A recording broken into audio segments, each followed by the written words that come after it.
పరిశుద్ధుడవై మహిమ ప్రభావములకు నీవే పాత్రుడవు బలవంతుడవై దీనుల పక్షమై కృప చూపువాడవు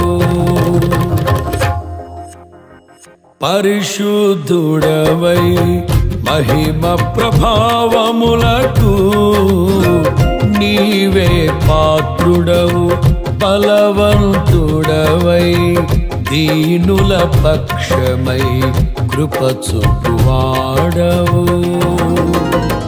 దయాళుడవై ధారాళముగా నన్ను దీవించిన శ్రీమంతుడా ఆరాధన నీకే నా యేసయ్యా స్తుతి ఆరాధన నీకే నా యేసయ్యా సేవించద నిన్నే నా పూర్ణ హృదయముతో సేవించద నిన్నే నా పూర్ణ హృదయముతో పరిశుద్ధుడవై మహిమ ప్రభావములకు నీవే పాత్రుడవు బలవంతుడవై దీనుల పక్షమై కృప చూపువాడవు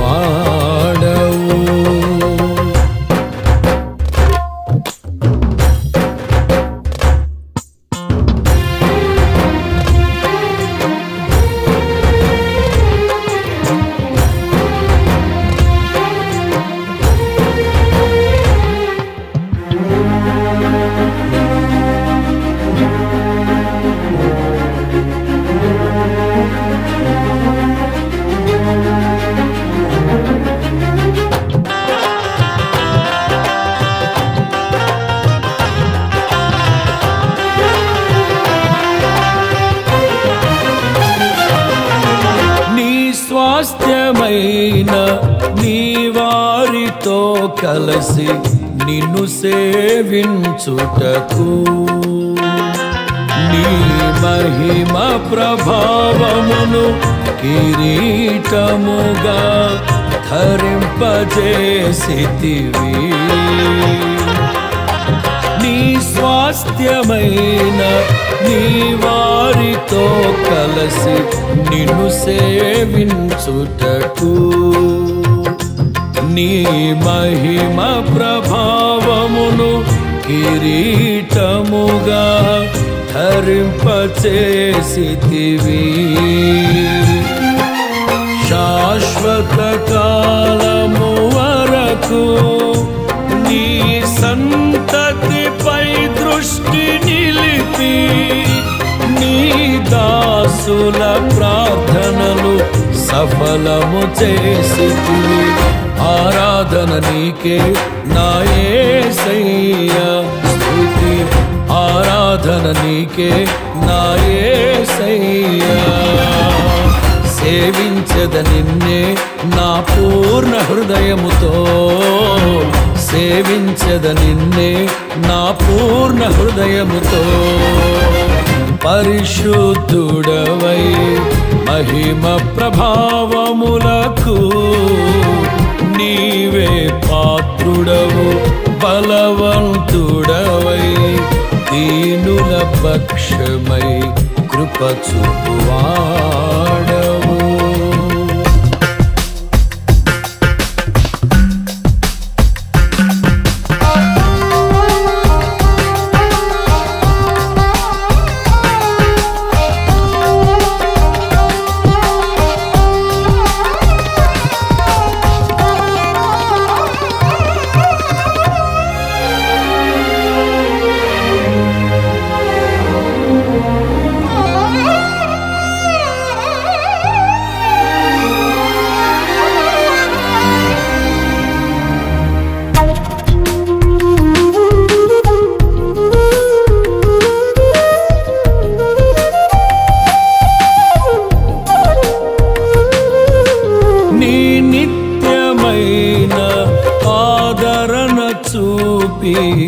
నన్ను స్థిరపరచుటకు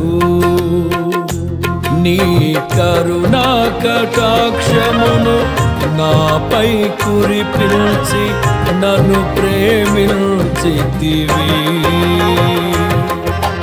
నీ నిత్యమైన ఆదరణ చూపి నన్ను స్థిరపరచుటకు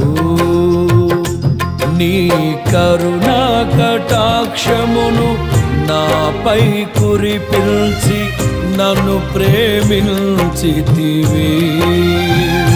నాకు ప్రయోజనము కలుగజేయుటకు నీ ఉపదేశమును బోధించి నీ దాసుని ప్రాణమును సంతోషపరచితివి.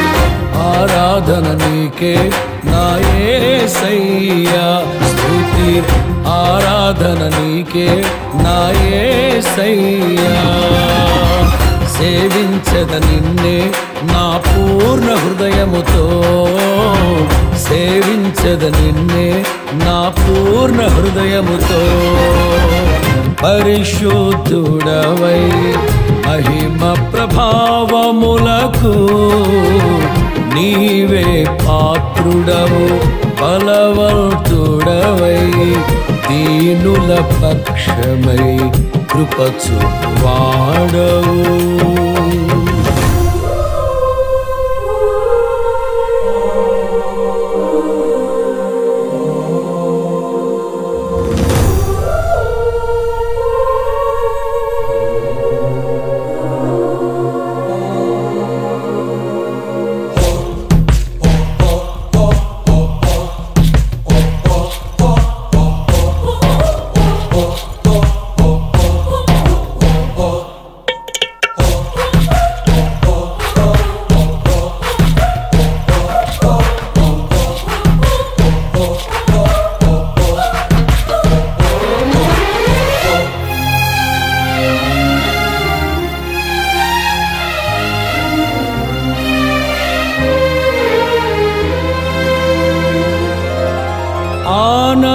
ఆనందకరమైన దేశములో నేను నిన్ను ఘనపరచుటకు నీ మహిమాత్మతో నింపి సురక్షితముగా నన్ను నివసింపజేసితివి.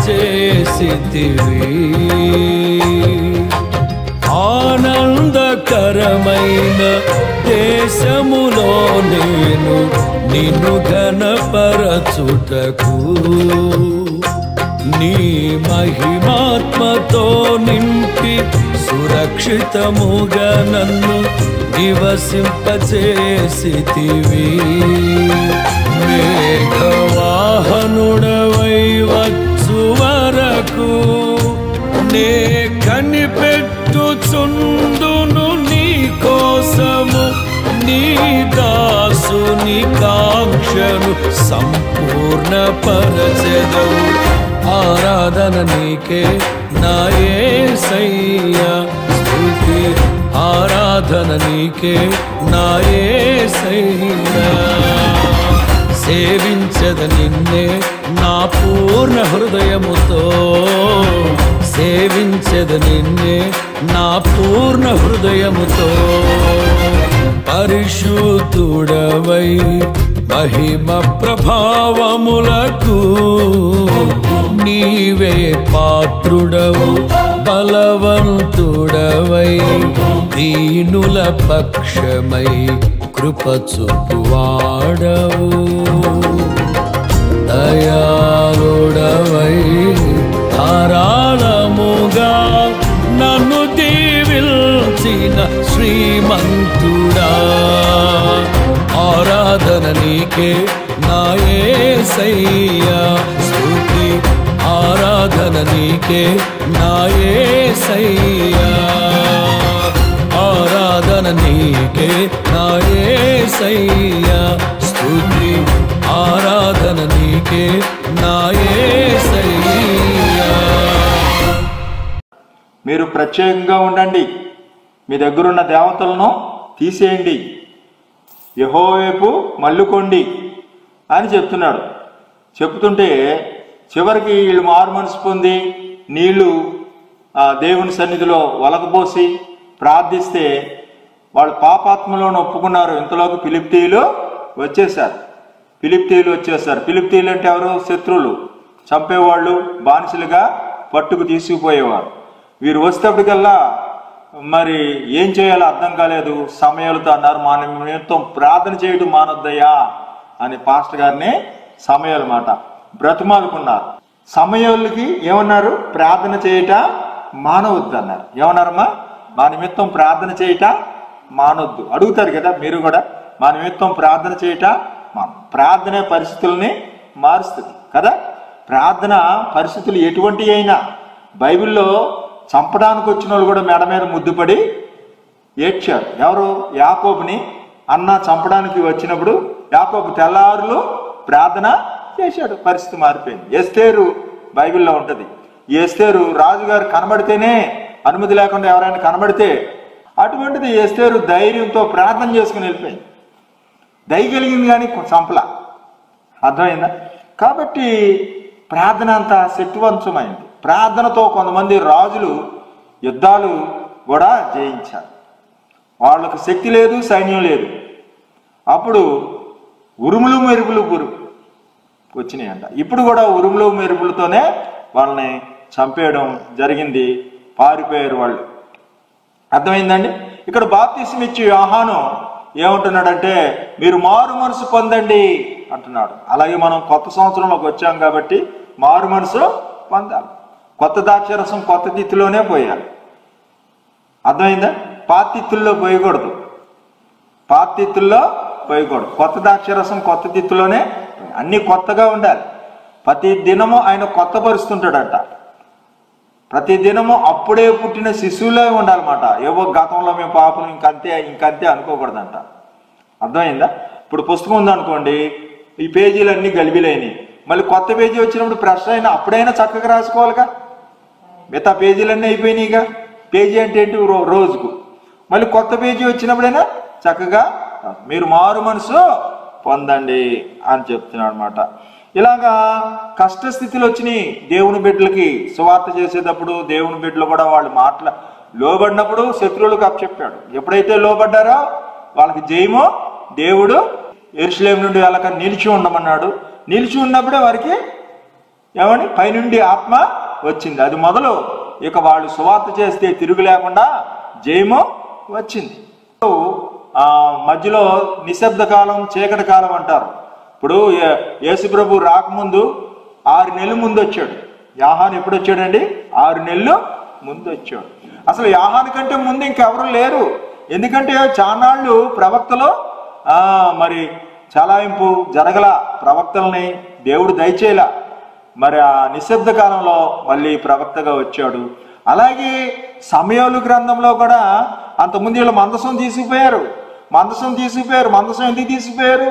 ఆలయంలో ఉండే మందసం శత్రువులు ఎందుకు తీసుకెళ్లారు? ఆలయానికి వచ్చారా? రాలేదు.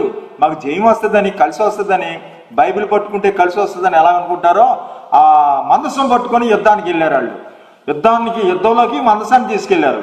అది చూసి శత్రువులు అయితే జడిసిపోయారు. కానీ ప్రతిష్ఠితులు ఉన్నారు. ఎవరు ప్రతిష్ఠితులు? ఎలియాజరును ప్రతిష్ఠించారంట మందసం కోసం. ఈ మందసం కూడా మరి చానాలు 20 సంవత్సరాల తర్వాత వచ్చిందంట మందసం. ఏమండి? ఆ పట్టుకుని ఈ మందసాన్ని వాళ్ళు యుద్ధంలో తీసుకెళ్లారు కాబట్టి వాళ్ళకి జయమే రాలేదు, కానీ పట్టుకుపోయారు. పట్టుకొని దేవుడికి ఏమైనా అవమానం కలిగిందంటే దేవుడికి అవమానం కలగలా. అక్కడ దాగోను ఆ దేవత గుడినే మూసేశాడు. ఎందుకని? ఆ దేవత బోర్లు పడింది ఆ మందసం పెడితే. ఈ ఖాళీ సమయంలో ఇలా పెడతారు చూసారా, ఆ దేవత విగ్రహం ఉంటే వెళ్ళి పెట్టారు. ఈ విగ్రహం బోర్లు అడిగిందంట. అమ్మో దేవుడా అని విగ్రహం బోర్లు పడితే ఇదేంటిది సాగిలి పడి చిచ్చి అపచారం అని మళ్ళీ తలుపులేసారంట. రాత్రి తలుపులేసేసి మందిరం కట్టేసేటప్పుడు తలుపులేసేస్తే దాన్ని నుంచోబెట్టి పొద్దున్న తలుపులేసేస్తే మళ్ళీ మరుసటి రోజు చూస్తాడు కల్లా తల ఎగిరిపోయి చేయిలు కూడా తిరిగిపోయినాయి అంట. ఇంకెప్పుడు ఎవరు ఆ గుళ్ళోకి వెళ్ళలేదంట. అర్థమవుతుందండి? మరి అంత గొప్ప దేవుడు అయితే జయం మాత్రం వాళ్ళకి ఇవ్వలేదు, కానీ తెలివి చూపేస్తారు మానవులు కదా. కానీ మానవుడు తెలివి చల్లలేదు, కానీ దేవుడు ఎవరికి ఏది చేయాలో అని తెలుసు. యేసు అందరినీ ఎరుగును. కాబట్టి మనం చూస్తున్న ఈ అధ్యాయంలో ప్రతిష్ఠితులు ఉన్నారు, ఇక్కడ అపోస్తులు ఉన్నారు, ఇక్కడ బాప్తిస్మం ఇచ్చి యోహాను ఉన్నాడు. 2వ వచనాల్లో ఇక్కడ ఇశ్రాయేలు దుఃఖపడుతున్నారట. యెహోవాను అనుసరిస్తానికి ఇష్టపడి మేము తప్పు చేశామని దుఃఖపడుతున్నారట. అక్కడ స్టెఫనసు చనిపోయినందుకు పరితాపం పొందారట, ప్రలాపించారట. ఇక్కడ మీరు మారు మనసు పొందడం అంటే 3 చోట్ల పొరపాటు జరిగినందుకు మనసు స్పందించడము. 3వ వచనాల్లో ఏమంటున్నాడంటే మీ మార్గములు మీ క్రియలు దిద్దుకొని మరి యెహోవా వైపు మళ్ళీ ఎడలా అంటుంటే ఈడ్చుకుపోయాడట పౌలు గారు. అక్కడ ఎవరిని ఈడ్చుకుపోయాడు? వాళ్ళ ఇళ్లలోకి వెళ్ళి యేసు ప్రభువుని నమ్ముకున్న వాళ్ళందరినీ ఏం చేశాడమ్మా? జుట్లు పట్టుకొని బలత్కారంగా ఈడ్చుకుపోయి జైల్లో కూడా ఈడ్చాడట. ఎక్కడికి? ఏమని? అసలు ఏమి నేరం లేదు. నేరం లేకపోయినా వాళ్ళకి చెప్పేవాడు నేరం ఉంది, ఇలా చేస్తుంది, ఇలా చేస్తున్నాడు అని చెప్తే వాళ్ళు ఏం చేస్తారు? ఏదో నేరం ఉంటారు కదా లోపలేసి. అలాగ మార్గం మళ్ళించేసి ఈడ్చుకుపోయేవాడట. ఇక్కడ మళ్ళుకోమంటున్నాడు. ఇక్కడ యోహాను మాత్రం ప్రభు మార్గము సరళం చేసి వంకర మార్గాలు, కరుకు మార్గాలు సరళం చేస్తున్నాడు. ఈ 3 చోట్ల అతను చెడు కోసం మళ్ళిస్తుంటే ఈడ్చుకుపోయి అంటే ఇక్కడ మళ్ళుకోమంటుంటే ఇక్కడ మార్గం సిద్ధపరుస్తున్నాడు. మొదట్లో ప్రతిష్ఠితులు చోట ప్రతిష్ఠలు ఉన్నారు, ఇక్కడ మారు మనసు అంటే ఇక్కడ దుఃఖపడుతున్నారు. ఏమని? మనస్తాపం పడ్డారన్నమాట అండి. కాబట్టి మనస్తాపం అనేది 2వ వచనంలో ఉంటే 3వ వచనంలో మార్గాల్లోకి నడవడం ఉంటే 4వ వచనంలో ప్రత్యేకులు అయ్యారు. ప్రత్యేకులు ఎలాగంటే యోహాను ఎవరో తిన్నట్టుగా మిడతలు తిన్నాడట. ఏమండి? తోలుదట్టి కట్టుకున్నాడు. అందరిదాకా కట్టుకోలే, తోలుదట్టి కట్టుకుని అడవిల్లో తిరిగి తేనె తాగేవాడంట. మిడతలు మాత్రమే తినేవాడు. అందరిలాగా ఆహారము తినలా, ప్రత్యేకంగా ఉన్నాడు. అలాగే వీరు కూడా చెదిరిపోయి అందరికి వాక్యము చెప్పారట. దేవుని స్తోత్రం. కాబట్టి వీళ్ళు భూమిలోనే ప్రత్యేకులుగా ఇశ్రాయేల్ ప్రజలు వాళ్ళ మధ్యన దేవతలు తీసి యెహోవాను మాత్రమే సేవించారు. 4 చోట్ల ప్రత్యేకతలు. ఏమండి? సెపరేషన్ మాట. వాళ్ళు సెపరేషన్ అయ్యారు. మరి లోకంలో జనులు ఉండకుండా ప్రత్యేకులై వాళ్ళ మధ్యనున్న దేవతలను చూసి యెహోవాను మాత్రమే, దేవతలను తీసివేసి యెహోవాను మాత్రమే సేవించారు. 5వ వచనంలో ఇక్కడ ఈ బాప్తిస్మం ఇచ్చే యోహాను దగ్గర యోదయ సమరయ ప్రాంతంలో నుండి వారు వస్తున్నారట అరణ్యంలోకి. ఏమండి? అక్కడ కూడా సమయాలు వారిని పిలవనప్పుడే, మిస్పాకు పిలవనప్పుడే అంటున్నాడు. ఇక్కడ పిలుపు కూడా ఏమండి పట్టణంలోకి వచ్చాడట. దేవుని స్తోత్రం. ఇక్కడ ఆ యొక్క పట్టణాలు అలాగే మల్లుట సమకూడుట అనేది ఉంది 5వ వచనాల్లో. 6వ వచనంలో వారు నీళ్లు వలకబోసి మేము పాపాత్ములమని ఒప్పుకున్నారట. ఏమన్నారండి? మేము పాపాత్ములమని ఒప్పుకుంటే ఇక్కడ కూడా పాపాలు ఒప్పుకున్నారు. ఎవరు? యోహాను దగ్గర కూడా పాపాలు ఒప్పుకొని అక్కడ నీళ్లు ఒప్పితే ఇక్కడ బాప్తిస్మం పొందారు. అర్థమవుతుందా? ఈయన ముఖం ఆయనకి తెలియదు, ఆయన ముఖం ఈయనకి తెలియదు. ఇక్కడ అక్కడ ఫిలిప్పు గారు వారికి సువార్త ప్రకటించి ఏక మనసుతో లక్ష్యం ఇచ్చారు. దేవుని స్తోత్రం. ఏక మనసుతో లక్ష్యం ఇచ్చారు. చాలా సీరియస్ గా తీసుకున్నారు అన్నమాట అండి. వాళ్ళు చాలా మంది విడిచిపెట్టి వెళ్ళిపోతారు. బాగా ప్రసంగం చేశారు, బాగా చెప్పారని వెళ్ళిపోతారు. వీళ్ళు పాపాలు ఒప్పుకున్న రియాక్షన్ వచ్చింది. అక్కడ కూడా ఏక మనసుతో ఫిలిప్పు చెప్పిన మాటల పట్ల లక్ష్యం ఉంచారన్నమాట. కాబట్టి అండి వాళ్ళు సేవకుని గౌరవించి సేవకునికి స్వాధీనంలోకి వెళ్ళడము కూడా వెల్లడి అనే అంశం కూడా తెలుస్తుంది. అక్కడ ప్రకటన ఉంది. ఆ రకంగా 7వ వచనంలో రాబో ఉగ్రత నుండి మీకు బుద్ధి చెప్పువాడెవడు అంటే, ఉగ్రత అంటే కోపం మాట. దేవుని ఉగ్రత వస్తుందంటే పిలిపిలు వచ్చేసారు. అక్కడ శత్రువులు వచ్చారు. వీళ్ళంతా మీటింగ్ పెట్టుకుని మారు మనసు పొందుతున్నారని వాళ్ళకి సమాచారం వెళ్ళింది. అర్థమైందండి? మారు మనసు పొందుతున్నారని సమాచారం వెళ్ళి వాళ్ళ దేవుడు ఏం చేస్తాడులే అనుకుని ఫిలిప్పీలంతా పాతోళ్ళు అయితే జడుపుతారు. ఎప్పుడు పాతోళ్ళు ఉంటే వాళ్ళు చెప్తుంటారు. కానీ కొత్త కుర్రోళ్ళు కదా, మళ్ళీ 20 ఏళ్ళు అయినాయి అంట. మరి కొత్త వాళ్ళు వచ్చేసారు మళ్ళీ. దేనికి? వీళ్ళు ఇశ్రాయేల్ ప్రజలు బుద్ధి మారదులే అనుకుని ఏముంటదిలే, దేవుడు ఏం శక్తి చేయట్లే. అప్పుడు బట్టి 20 ఏళ్ళ బట్టి దేవుడు వీళ్ళ పట్ల ఏం శక్తి చేయలే. కాబట్టి వచ్చేసి పట్టుకుంటానికి వస్తే ఇక సమయాలను పట్టుకున్నారు. ఏమని? రాబోయే ఉగ్రత నుండి మీకు బుద్ధి చెప్పువాడు ఎవడంటే అక్కడ ఉగ్రత వచ్చింది. ఇక్కడ దెయ్యాలు అరిసి పారిపోతున్నాయట. ఏమని? కాబట్టి 8వ వచనాల్లో ఏముందంటే ఆ పట్టణము అనుగ్రహం కలిగింది, పట్టణమంతా సంతోషపడిందంట. దెయ్యాలు పారిపోవడం అన్ని అనుగ్రహం జరిగితే ఇక్కడ అంటున్నారు మా నిమిత్తము ప్రార్థన చేయుట నీవు మానవద్దు అంటున్నారు. ఏమంటున్నారు? నువ్వు మా నిమిత్తము ప్రార్థన చేయుట మానవద్దు అంటున్నారు 8వ వచనంలో. ఇక్కడ అంటున్నారు అబ్రాహాము మీకు తండ్రి అని తలంచవద్దు అంటున్నాడు. అర్థమవుతుందా? అబ్రాహాము పిల్లలము అని వాళ్ళు చాలా గొప్ప చెప్పుకుంటారు. మనం చెప్పుకుంటాం యేసుప్రభు మా గొప్ప దేవుడు, యేసుప్రభు మరణాన్ని జయించాడు. ఎలా చెప్పుకుంటాము? మేము ఎవరు అనుకున్నాం? అబ్రాహాము సంతానం అని చెప్పుకుంటాం అనమాట. ఒక మంచి అనుగ్రహము అదృష్టము మనకి మేలు అనే ఇది ఒక కృప లాంటిది అనేది 8వ వచనాల్లో వస్తుంది. కాబట్టి అనుగ్రహాన్ని మరి వాళ్ళైతే అబ్రాహాం అబ్రాహాం కుమారుల మనిషి తలస్తున్నారు, ఇక్కడ ప్రార్థన మంచిదని తలుస్తున్నారు, ఆ దెయ్యాలు వెళ్ళిపోవడం మంచిదని వాళ్ళు తలుస్తున్నారు పట్టణస్తులందరూ. కానీ యేసుప్రభు అన్నాడు అబ్రాహాము మీకు తండ్రి అని తలంచవద్దు. మరి ఏం చేయాలి? మనలో ఉన్న దెయ్యాలు వెళ్ళిపోవాలి. మనం కూడా అబ్రాహాం యొక్క ఫలాలు. 9వ వచనం చెప్తాడు అబ్రాహాం కుమారులని ఎందుకు చెప్పుకుంటారు? 9వ వచనం అంటున్నాడు అబ్రాహాంకి రాళ్ళ వలన పిల్లలు పుట్టించగలడు. మీదేది విశ్వాసము? మేము మా తాతలు నేతులు తాగారు, మీరు వచ్చి మా మూతులు వాసన చూడండి. తాతలు నేతులు తాగితే మన మూతులకు వాసన ఉంటుందా? ఏమ్మా, మనం తాగాలి, అవునా కాదా? కాబట్టి తాతల సంగతి ఎందుకు? కాబట్టి అబ్రాహాంకి ఏమంటున్నాడండి?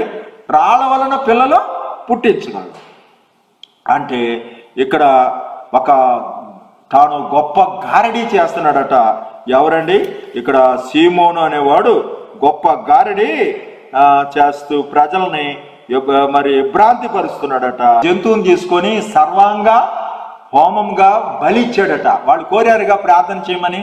సర్వాంగ హోమంగా బలిస్తే అది సమయాలు చేసిన బలి, సమయాలు చేసిన ప్రార్థన దేవుడు నేను అంగీకరించానని చెప్పాడట. హల్లెలూయా. ఇక్కడ రాళ్ళ వలన పిల్లలు పుట్టడం ఆశ్చర్యము, ఇక్కడ గారడివాడు ఆశ్చర్యం, విభ్రాంతి. ఇక్కడ పరిస్థితిని తలకిందులు చేసి దేవుణ్ణి శాంతిపరిచి ప్రార్థన చేసి అనుగ్రహం పొందాడు. ఆశ్చర్యం. పరిస్థితిని మార్చేశాడు. 10వ వచనంలో 10వ వచనంలో ఏం చెప్తున్నాడంటే ఇతడు దేవుడి మహాశక్తివాడు అని చెప్తుండగా అక్కడ మెండుగా ఉరుములు మురిపించి ఆ శత్రువుల్ని పోగొట్టాడు. దేవుని మహాశక్తి అనగానే ఉరుములు మెరుపులు శక్తి వచ్చింది. ఇప్పుడే గొడ్డలి వేరునా ఉంచబడి శక్తుల గురించి 3:10 వచ్చింది. ఈ రీతిగా 11వ వచనంలో నా వెనక వచ్చున్నాడు నాకంటే శక్తివంతుడు. ఇప్పుడే గొడ్డలి వేరు ఉంచబడింది. నా వెనకాతల వచ్చేవాడు నాకంటే శక్తివంతుడు అంటే వాళ్ళని వెనకాతలే తరిమి సరిహద్దు వరకు తరిమేశారంట వెనకాతలు పడి. ఇక్కడ ఏమంటున్నాడు? నా వెనకాతలు వచ్చేవాడు నాకంటే డామినేషన్, ఆధిపత్యం మాట. ఇక్కడ ఈ గారడీ సిమోను బహు సంవత్సరాలు బహుకాలం ఆధిపత్యం వహించే ఉన్నాడట. ఇక్కడ ఆధిపత్యాల గురించి 11వ వచనాల్లో ప్రజలందరూ లక్ష్య పెట్టారట. మరి ఆ రీతిగా ఆధిపత్యాల గురించి 11వ వచనం. ఇంకోళ్ళు చాలా మంది కాలేదు, ఆయనలా పేరు సంపాదించుకున్న వాళ్ళు కాలేదు మాట. కాబట్టి 12వ వచనంలో ఆయన చేతిలో ఉందంట. ఆయన చేతిలో ఉండి ధాన్యాన్ని తీసుకుంటున్నాడంట. చెత్తనంతా ఏం చేస్తున్నాడు? ఆరని అగ్నిలో వేస్తున్నాడు. దేవుడు పని చేస్తున్నాడు. ఇక్కడ దేవుడు పని చేస్తున్నాడు. ఎబినేజరే అని ఏం పెట్టారు? రాయా నిలబెట్టి ఏం చేశారండి? దేవుడు హస్తం మనకు సహాయము చేసినని పేరు పెట్టారట, రాయిని నిలబెట్టి. కాబట్టి ఇక్కడ దేవుని పనులు ఇక్కడ చూస్తే దేవుని రాజ్యం గురించి ప్రకటించి, యేసు నామం గురించి ప్రకటించి, పరిశుద్ధాత్మను ఇచ్చి బాప్తిసం కూడా ఎత్తున్నాడు ఫిలిప్పి. ఇక్కడ దేవుని పనుల గురించి 12వ వచనం. సరిహద్దులు 13వ వచనంలో సరిహద్దు ఏంటంటే యేసు ప్రభు వస్తున్నాడు. ఎక్కడికి? యేసు ప్రభు కూడా ప్రవక్తే. అర్థమవుతుందమ్మా? యేసు ప్రభు కూడా ప్రవక్తే, యోహాను ప్రవక్తే. కానీ యేసు ప్రభు అంత గొప్ప వ్యక్తి ఎక్కడికి వస్తున్నాడు? ఎవరి దగ్గరికి వచ్చాడు? యోహాను దగ్గరికి బాప్తిసం కోసం వచ్చాడు. అవునా? ఒక నాయకులు ఉంటే ఒకరికొకరు పడదు కొంతమందికి, కానీ ఈయన తగ్గించుకొని ఆయన దగ్గరికి వచ్చాడు. ఇక్కడ కూడా గారడీవాడు ఈ ఫిలిప్పి దగ్గరకు వచ్చి ఎడబాయకుండా ఉన్నాడు. అర్థమైందండి?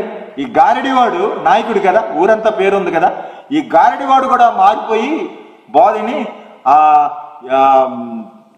ఈయన పట్ల హత్తుకొని ఉన్నాడట. దేవుని స్తోత్రం. ఎడపాయకుండా ఉన్నాడట. కాబట్టి ఇక్కడ వారు సరిహద్దుల్లోకి మళ్ళీ రాకుండా ఆగిపోయారంట. మళ్ళీ ఎప్పుడు రాలేదంట సరిహద్దుల్లోకి ఆ సమయాల కాలంలో. ఏమండి? సరిహద్దుల గురించి కనబడుతుంది. ఎందుకంటే ఒకళ్ళ సరిహద్దులోంచి ఒక సరిహద్దుకు వచ్చి వాళ్ళు హత్తుకున్నాడు. గారడి సిమోనైనా, ఇక్కడ యేసుప్రభు అయినా, అక్కడ ఫిలిప్పులు కూడా. సరిహద్దులో సమాధానము అనేది వస్తుంది. ఈ మనం 13వ వచనంలో ఇశ్రాయేలు వద్ద నుండి తీసుకున్న పట్టణాలన్నీ వాళ్ళు మళ్ళీ తీసేసుకున్నారంట. వాళ్ళు తరిమేశారు కదా, ఇది వరకు పట్టణాలన్నీ స్వాధీనం చేసుకున్నారు, ఊర్లు దోసేశారు వాళ్ళు. ఆ పట్టణాలన్నీ మళ్ళీ తీసుకున్నారంట. ఇక్కడ అంటున్నాడు యోహాను, నేనే నీ యొద్దకు రావాలనుకుంటే నీవు నా యొద్దకు వచ్చావా? నేను నీ యొద్ద బాప్తిసము ఉండవలసింది. నేను బాప్తిసం పొందాలిగా నీ దగ్గర, నేనే నీ యొద్దకు రావాలి అని అంటే అక్కడ ఫిలిప్పీల దగ్గర నుండి వారి అంతకుముందు తీసుకున్న పట్టణాలు కూడా తీసేసుకున్నారట. ఇక్కడ వాళ్ళు మారారు, ఊరోళ్ళంతా మారారు అని తెలిసి పేతురు యోహానులను వారి యొద్దకు పంపారు. యొద్దకు అని 3:14 క్లియర్గా ఉంటుంది. సరిహద్దులు చక్కగా ఉన్నాయి. పాపాత్ములు అంటే పాపాత్ములు అని చెప్పుకోవడం, అక్కడ ప్రకటించడం, లక్ష్యం ఉంచడం, దైవక్రియ, సత్యంలోకి మరలటం, వాళ్ళు సత్యంలోకి మరలడం 6వ వచనంలో క్లియర్గా ఉంది. అలాగే అంటే మనుషులకి వాళ్ళకి ఏదో అంటం కోసం వెల్లడి అంటాం, కానీ క్లియర్గా మన మనసాకి తెలిసిపోద్ది. ఏమండి? ఇక్కడ 14లో ఏముంది? ఏమండి? సరిహద్దులు అంటే ఇక్కడ ఏముందంటే 15వ వచనంలో బ్రతుకు దినములన్నీ. అమ్మ పాస్టర్ గారు కొంతమంది మార్చరు, కొంతమంది 3 సంవత్సరాలకి మార్చేస్తారు, అవునా కదా? బ్రతుకు దినములన్నీ సమయాలు వారికి న్యాయాధిపతిగా ఉన్నాడు అంటే వద్దనలేదు ఆయన్ని. అర్థమైందా? ఆ రీతిగానే బ్రతుకు దినములన్నీ సమయాలు న్యాయాధిపతికి ఉంటే ఇప్పటికీ కానిమ్మ అంటున్నాడు. యేసు ప్రభు ఏమంటున్నాడు? ఆయన బ్రతుకు దినములంటే మళ్ళీ ఇక్కడ టైమే, ఇప్పటికీ కానిమ్ము అంటున్నాడు. ఏమండి? నీతి యావత్తు ఎలాగో అంటే వద్దనలేదు యేసు ప్రభు కూడా. ఆయన ఆటంకపరిచాడు, యోహాను ఆటంకపరిచిన నీతి యావత్తు ఎలాగో జరగను. కాబట్టి మరి సమయాలకు కూడా వద్దనకుండా మరి బ్రతుకు దినములానికి ఉంచారంట. ఇక్కడ మనం చూస్తుంటే 15వ వచనంలో చూస్తే వారి మీద చేతులు ఉంచి ప్రార్థన చేసి వారు పరిశుద్ధాత్మ పొందాలని కోరారట. కాబట్టి కోరిక అనేది 15వ వచనం ఉంది. 16వ వచనము ఆయన అంతకుముందు ఎవరి మీద దిగలేదంట. ఆయన అంటే ఎవరో పరిశుద్ధాత్ముడు ఎవరి మీద దిగి ఉండలేదంటే ఈయన బాప్తీసం తీసుకొని నీళ్ళలోంచి బయటికి రాగానే పైనుంచి ఏమొస్తుంది? ఏమండి? పావురు వంటి పరిశుద్ధాత్మ వచ్చి ఆకాశం చీలి పావురు వంటి ఆత్మ దిగి వచ్చిందంట. దేవుని స్తోత్రం.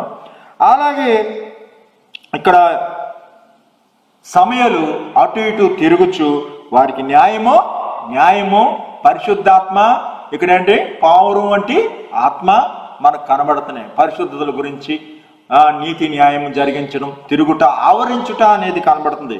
అక్కడ పైనుంచి దిగి రావడం అంటే ఇక అటు ఇటు తిరుగుతున్నాడు. ఆవరించడం అంటే కమ్మడము అనే అర్థములో సరిపోతుంది. 17వ వచనంలో అక్కడ బలిపీఠం కట్టాడంట. ఎక్కడ బలిపీఠం కట్టాడు? ఆయన ఉన్న ప్రాంతంలో బలిపీఠము కట్టాడంట. ఎక్కడ కూడా కేంద్రీకృతం మాట 17వ వచనం. ఇతడు నా ప్రియకుమారుడు, ఇతని మాట ఆలకించు. ఇక్కడ కూడా ఆయన ప్రతిష్ఠించినట్టుగా, అభిషేకం చేసినట్టుగా అందరి ఎదుటంగా చెప్తున్నాడు. అలాగే అక్కడ ఏం చెప్పాడండి? అక్కడ కూడా వారు పరిశుద్ధాత్మను పొందారంట.